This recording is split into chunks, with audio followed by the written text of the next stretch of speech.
Dean, thanks for joining us. Two high-scoring games since we last spoke. Lost 5-3 against Gillingham and 4-3 against Luton. What did you learn from those games? Main thing I learned is that we're not very good at defending.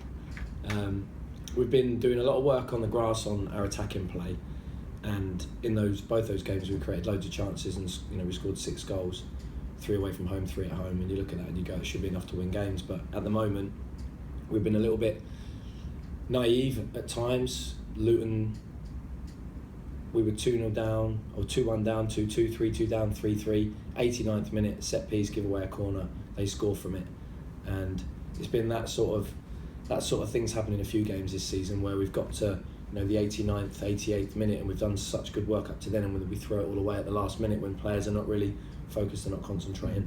So it was disappointing for the boys, because actually in that game we played probably some of our best stuff of the season, and we've been working a lot on counter-attacking, and we had numerous chances, some real good possession, some lovely goals. We scored perfect goals that were right down to the principles of play that we want them to be doing on the grass, but out of possession, just not good enough.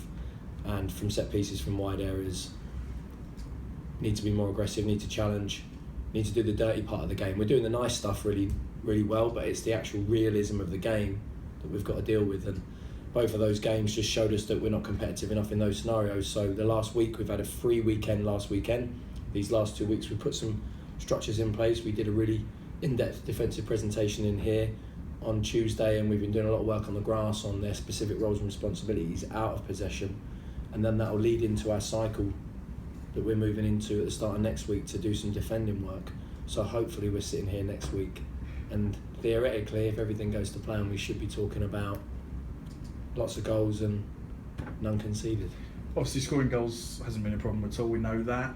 Is it hard to kind of balance it out now, not kind of stifling their natural attacking flair but tightening them up? You've got to find that balance, surely.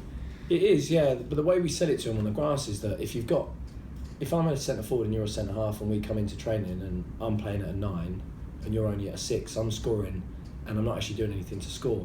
Whereas if you're defending me and you're at a 10, then I've got to be better. So actually, if we put on good defending sessions and players are learning how to defend better, then as an attacking player, I need to solve more problems and be better.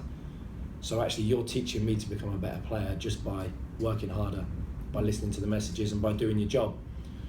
So whilst we put the framework in place in sessions, the boys should theoretically be teaching themselves by being better attackers, create better defenders, better attackers create better defenders, and the cycle is complete. And when your goalkeepers come in from Matt and they come into the last 30 minutes of the session, if we're creating lots of chances, getting lots of shots on goal, and they're improving, defenders then have to improve, and the sessions kind of look after themselves. And for the academy as a whole, the Norwich City game recently in the Checkatrade Trophy was a fantastic success. 10 boys that have at one point been in the academy, right through from Elliot and Mauro to Efron making his debut. You guys must have been swelling with pride on that evening. Yeah, it was fantastic, and it was especially good for me having seen Efron come here from Chelsea when he was 11, and he got released by Chelsea. And for a lot of boys, when they're at a big club like that, they come into a smaller club and it can go either way. They either disappear off the map completely, or they see it as a new challenge. And I coached him when he was an under-11, along with Dan Chima and Joe Payne, and Darnell Smith came into that group at the same time. And to see him now, that full transformation all the way from an 11-year-old all the way through to playing against Norwich was brilliant. And all the other boys that were involved as well. I worked with Jack and Nana last year, and I worked a little bit with Justin in some work and fun. And they're all getting there. They're all getting there, and it showed at parts during the game how good they are. But it also showed that they're still, coming through, and they've got some lessons to learn. And obviously the sending off didn't help them, put them under a lot of pressure. But I thought they competed fantastically, and it was brilliant to see them out there and create some really good chances, played some good stuff. And when you look at the fact that they've got £2.5 million player, Pritchard, £3.5 million player, they've got Oliveira from Portugal in an undisclosed fee, which I'm sure was, close to £10 million, an international player with 16 caps.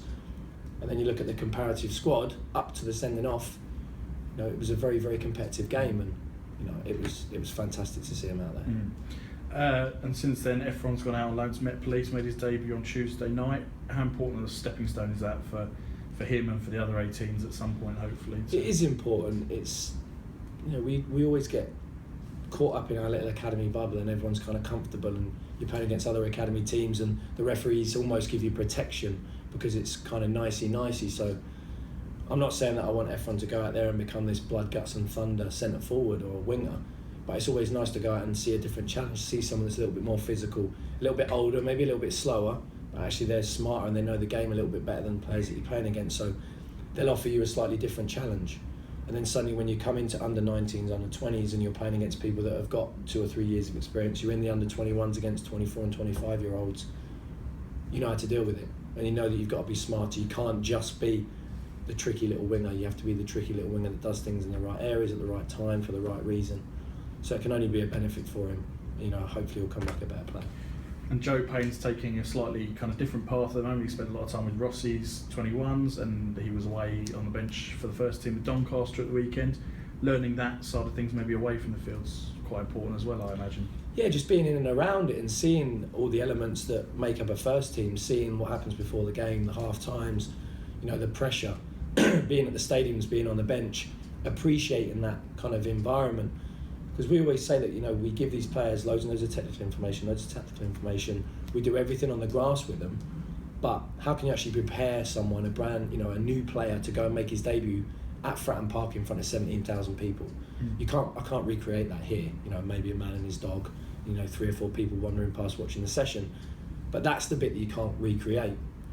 And people talk about penalty shootouts and the stress, so it's nice for a player to be in and around it, to be hearing the crowd, to be seeing, you know, how important it is to people, to be seeing the fans that pay the money to watch the team, that travel all the way to different parts of the country. And actually you get that kind of pride for the club, and that, well, actually when it is my chance, I know that it's not just these 11 players, these 10 players around me, the manager and the club that support me, it's these people in the stands as well. And it gives you a real kind of sense of where you want to be and how important it is and how brilliant it is to actually be able to do it as a job. And finally, this weekend, back to your 18s, AFC Wimbledon in the league. What do you expect from that game? AFC Wimbledon were very strong last year. They started slow, got a lot better, had a great run in the FA Youth Cup, went to Newcastle, beat Newcastle, Peter Beardsley in the changing room talking to him, it's all on social media, saying how well they did. We had a couple of close games with them last year, lost by a single goal up here, lost by 2 goals. Charlie Busby got an injury the game here just after Christmas, and then we went there in the Merit League and again lost by a single goal. So it's always tight. Henry, our academy manager, is very good friends with their head coach, and you know they often speak, and they actually did their UEFA A licence together. So there's a little bit of friendship there, but there's a lot of rivalry, and it's always a tight game. I expect them to play either 3-5-2 or kind of a hybrid 4-3-3, mixture of direct, and they can play. They like a set piece here and there, but they're always competitive, and it's always a fast and frenetic game. And with our boys coming off of a lot of inconsistency and some games where we sit there and we go, we should have deserved something from this. We need to get to the point now where that's not enough. You can't sit there and say, we played well but we didn't get points. We need to get points, and we need performances, and our performances at times deserve points, but better defensively, better organised, continue the attacking flair that we've had, scoring those goals, creating those chances, and you know, back at home, the boys have trained brilliant the last 2 weeks, and there seems to be a real, you know, camaraderie amongst the group that we haven't seen that much before. People's personalities are really coming out now. The first years and the second years are starting to blend, so I'm hopeful of a very positive performance and 3 points here on Saturday. Brilliant. Thank you very much, Dean. Thanks.